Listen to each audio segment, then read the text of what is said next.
اگر دو تین جن سے ہوں، دو یا تین جن سے ہو، اور ملا یرد علیہ نہ ہو، ملا یرد علیہ نہ ہو، تو مسئلہ ان کے مجمع سہام سے بنایا جائے گا. ٹھیک ہے جناب. مثلا دو سے بنے گا اگر مسئلے میں دو سدس ہوں تو. اب دیکھو یہ دادی اور اخیاف بین دونوں کو میں یرد علیہ، لیکن یہ الگ جنس ہے، یہ الگ جنس ہے. جنس سے مراد عورت تو ہیں، ٹھیک ہے، لیکن ان کی حیثیت اور ہے، ان کی حیثیت اور ہے. ٹھیک ہے، ایک جنس الگ ہے، بہن الگ جنس ہے، ٹھیک ہے، دادی الگ جنس ہے. تو اب کیا ہوا، یہ دو جنس آ گئی. ٹھیک ہے، جب دو جنس آ گئی تو انہوں نے کہا اگر میں یرد علیہ کی دو یا تین جنس سے ہوں اور ملا یرد علیہ نہ ہو، یعنی شوہر بھی نہیں ہے بیوی بھی نہیں ہے. اب دونوں میں سے ایک ہی ہو سکتا ہے ایک وقت میں، دونوں ایک ساتھ نہیں ہو سکتے ہیں. یا تو بیوی آ رہی ہوگی یا شوہر آ رہا ہوگا، دونوں ایک ساتھ نہیں آ سکتے ہیں.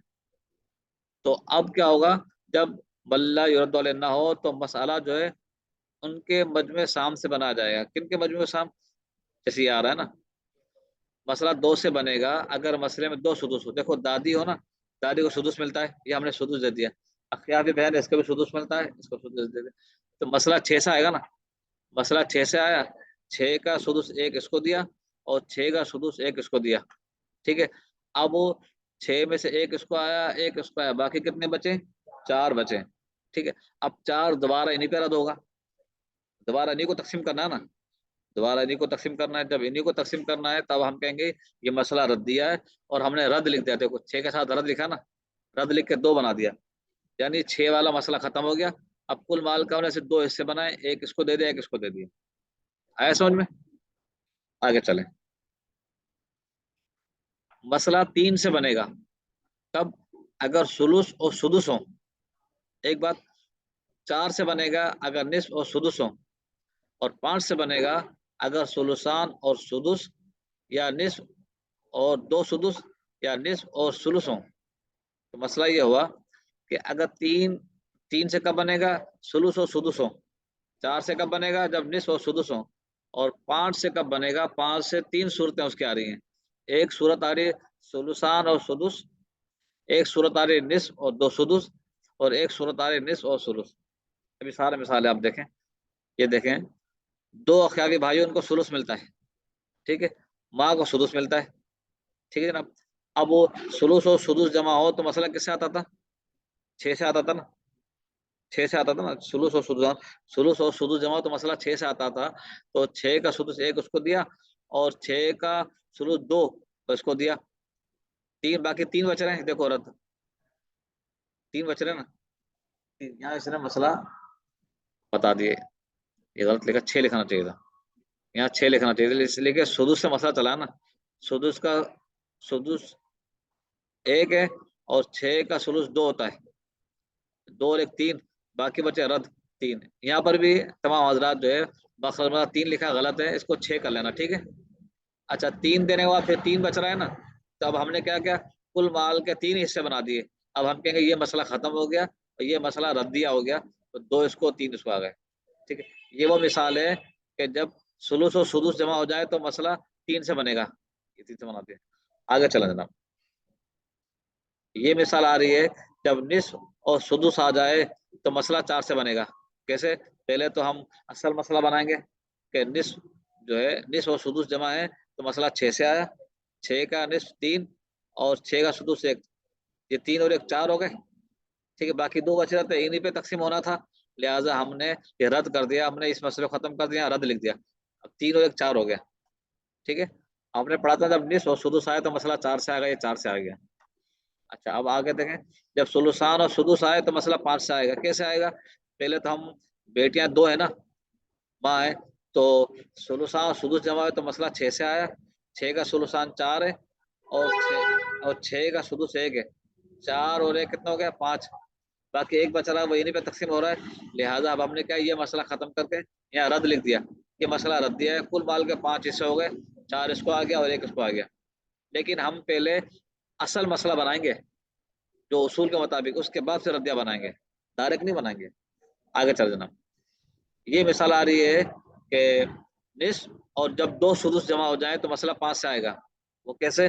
اب دیکھو، بیٹی ہے، پوتی ہے اور ماں ہے.